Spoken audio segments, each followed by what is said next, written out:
God has been making a lot of things clear to me regarding how I have historically operated in relationships, in personal relationships.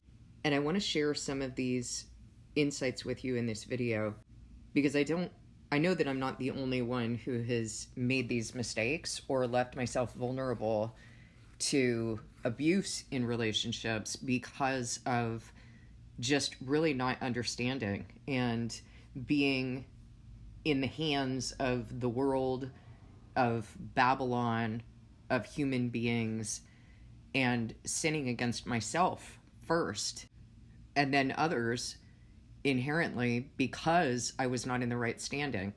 Yesterday, I posted a video talking about scapegoating and gaslighting and how to just shut that down forever so that it's never going to be an issue for you ever again in relationships. You will not be a person who's claiming, I've been in 25 relationships with narcissists. You have to understand that if you're saying that, what you're ultimately saying is, I love the idolatry that a narcissist engages in the beginning of a relationship when they're putting me on a pedestal.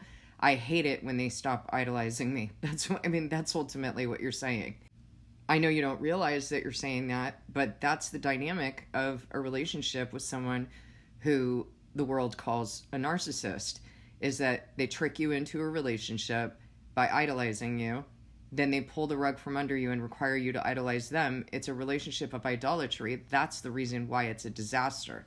So the first thing I want to say is that in order for us to understand truth, we've got to speak on the authority of truth, which is found in the Word, which is found in God, which is found in the rule book that He gave us on how we are to live. And if we're living in agreement with that rule book, with that covenant, then we're going to understand how to be in relationships, and we're not going to need to go to someone calling themselves an expert who has literally no solutions. I can tell you from personal experience, and also experience with others in the field, they are disasters. People in mental health are disasters. It's the big joke. Anyway, it's not a big secret. I'm just saying it. They don't have solutions for their own lives, and yet, and the majority of them do not apply what they're teaching to you. I will tell you from the bottom of my heart that I applied what I was teaching for many, many years, so I know that it's a lie. I know that it doesn't work. I did almost 30 years of personal therapy and longer than that of 12 steps and many different 12-step programs because, one isn't working, so then you got to go to all the other ones, and you never have the sense to realize, none of this is working. Maybe this just isn't the solution because it's really the only solution that you're provided in the world.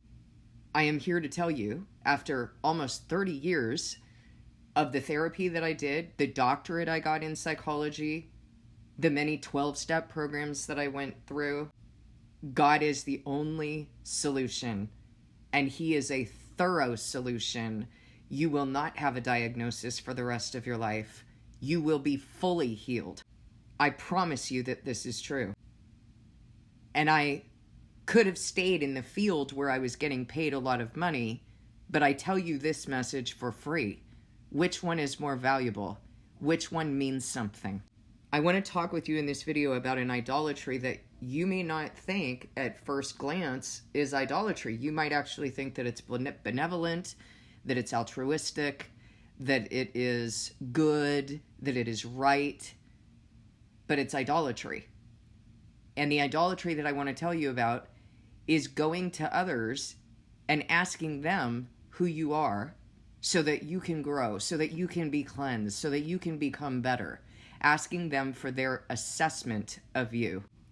I've done this in relationships, in intimate relationships. I've done this in my relationship with my daughter. I have also taken on the scapegoating of my family and listened to the criticisms that they had, which were all lies, and tried to take them on and work on those things that weren't true to begin with. Then at some point I learned, I got to be more discerning about who I actually receive suggestion or feedback from, because these people aren't safe. And look, I want I want to define unsafe people, because I think there's a misnomer about unsafe people are bad people. Not all unsafe people are bad people. I was being unsafe by doing that, because here's the thing. When you don't agree, when you are asking other people, just tell me what I'm doing so I can work on it. Tell me this and that. And they give you an incorrect assessment, or you don't like the assessment that they've given you, then you become unsafe because you asked them for that assessment. So you can be unsafe and not a bad person to have had, genuinely the best motives that you thought you could have, which was to be cleansed and changed and consider the feedback of others. But then what happens when you don't agree with it? Or what happens when it's incorrect? Or what happens when that person, now you've set up a stumbling block for them to be an idol to assess you? Because no human being has the ability to assess another human being. We don't have the ability to make those judgments. We don't know them. We don't know what God is doing with them. We don't know their history or their capacities.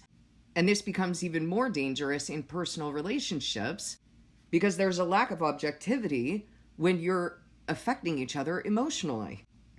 So yes, there are unsafe people who are extremely dangerous, who will exploit this, who will exploit your desire to be cleansed, to change, to reflect. But there are also unsafe people who don't know any better and set themselves up as idols to make these assessments when they do not have that authority. And here's the bottom line. This is a dynamic that we've been taught in the world is correct. That you go to an expert who's going to be objective, right? Who read a lot of books and paid a lot of money for their degree, probably doesn't do their own work. I can tell you that for sure. Does not do their own work. Doesn't even apply the lies that they're selling you.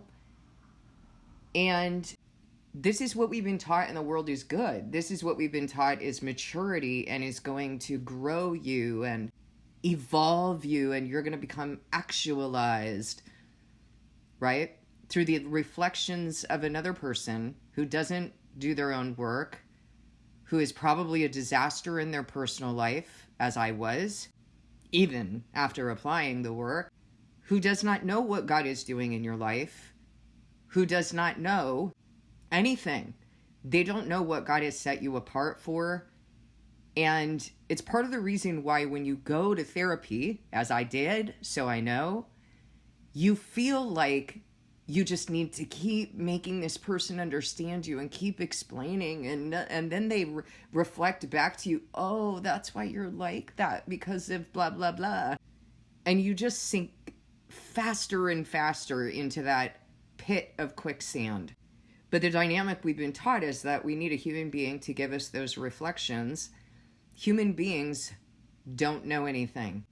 And unless they have done the work that God requires to be built and have been set up in the authority, first having done the work that God requires, then being entrusted with the authority to help others and make certain reflections in step with God, unless that has happened, we need to keep our mouths shut. Otherwise, we just bring judgment on ourselves because of idolatry. So God's order to things is this. You apply the work to yourself, as Paul said, Apollos and I have applied this to ourselves so that we can teach you. Then you can help others. Jesus said, take the plank out of your own eye, then you can help your brother to take the speck out of his. Paul said that Jesus is able to help us because of the pattern of God, guys. Because of the pattern I'm telling you right now. Because he had been tested in every way and he passed the test, now he can help us. God's pattern is not the pattern of the world. It is not go and get a degree, read some books. You don't even need to apply the work to yourself, and then you can go and tell everybody how to be, and you can take their inventory and give your useless reflections. That is not God's pattern. So then what you will be doing is helping people with your testimony, and God will show you certain things, and then you can help them with your testimony. That's what he's going to use. He's going to use you as a witness. And until he does that, you don't stand in that authority. If you don't put people up as idols this way, you won't be gaslit, you won't be scapegoated, because the one you will be getting your information from is your counselor with a capital C. That's God, and he knows everything, and he will keep you in the right way. So he won't put you in positions where you're putting somebody else's expertise or opinion or perspective before his, and then you start spiraling in that, or you end up in defending arguments where you're defending yourself and they're defending themselves, etc., etc. You know the truth. If someone does give you a reflection, then you take it back to God and you ask if it's from him. And there are certain indications in conversations as to whether it's from him. The way that someone is approaching the conversation. Is there clarity? Is God convicting you of it? Is he testifying to what they're saying? And if you don't know, then all you have to say is, I'll bring that back to God. But if you know for certain that's not coming from God, exit the conversation. Because if God's not there, neither am I. That's the rule. In this way, you aren't going to become confused about the information, about who you are in God, about the work that you're doing, about what your sin is. The bounds are not going to become meshed between you and another person. You're going to have clarity because God's going to give you that clarity. And then you're going to be able to stand in the truth, and no one is going to be able to shake that. You're not going to have preemptive conversations, because when you do that, you leave yourself vulnerable to someone else telling you a reality that isn't true, even pretending to help, or maybe they even think they're helping. But you're not going to have those preemptive conversations. You're not going to be vulnerable to somebody else telling you who you are and then being confused. God is going to make it clear. He's going to make clear to you what your sin is. He's going to move you in repentance. And when you're doing that, you're going to know that if he does that with you, that's what he does with other people. So if someone is coming to you and they've sinned against you, but they come to you and they say, hey, I want to talk with you about this, and tell you what your sin is, well, that doesn't make sense, because that isn't how God works, is it? God confronts you on your own sin first, then you can help your brother to take the speck out of his eye. I know that this is the pattern of God because this is what his word says, and I know that this is what he did with me. Every single day, he would build me, he would confront me, he would build a message in me, have me write it down in the book, then share it on a video or with whoever I was working with. That's his pattern. He builds, then you share. There is no other pattern. So if it feels off, it's probably because it is. Now, if you go and you receive your ministry from God and you are single-minded about that, without putting anyone in the position of therapist or counselor or being responsible for assessing you and taking your inventory, you will not make these mistakes ever again in relationship where you end up confused, scapegoated, gaslighted, because you will insulate yourself from the influence of man and from the idolatry of taking on another person's assessment of you. The only assessment that matters is God. Now, there is a kernel of good in what was initially intended, which was to consider feedback, consider what other people have to say, but that needs to be fact-checked with God. And I want you to think of it that way. Instead of thinking, well, I need to consider what they have to say. No, you need to bring that back to God and fact-check it with God. Here's the thing. 100 people can be saying the same thing, and the world is going to tell you, if 100 people are saying that, then it must be true. That's not true. Because the majority of people in this world are evil. And the majority of people in this world condemn God's servants. And the majority of the people in this world would condemn me for the things that I say. So that isn't true. The majority is not true. The majority does not have truth, are not living in truth, are unsafe, are not good people.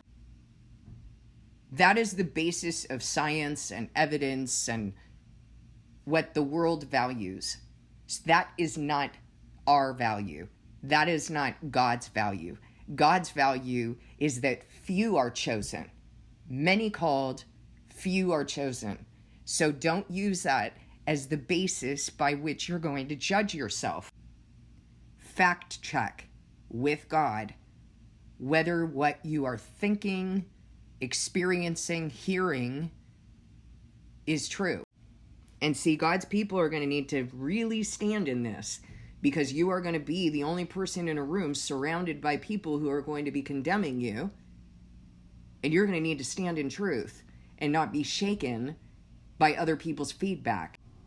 You're going to be the one person at times in this entire world speaking the truth, speaking on the word, and wondering why no one can hear it or see it or understand it. And you're going to need to stand in truth and be capable of validating what the truth is in God. And so if you are swayed by the feedback and the perceptions of man, you're not going to be able to stand. If you don't know solidly and single-mindedly what you've received from God, how will you stand? It needs to start in your relationships, or you're not going to be able to do this when things start getting really difficult. And the world, using its false signs and wonders, using its false doctrines, using what it values, its evidence, when it starts using those things to discredit you, you need to be able to stand. Please discern this message with God.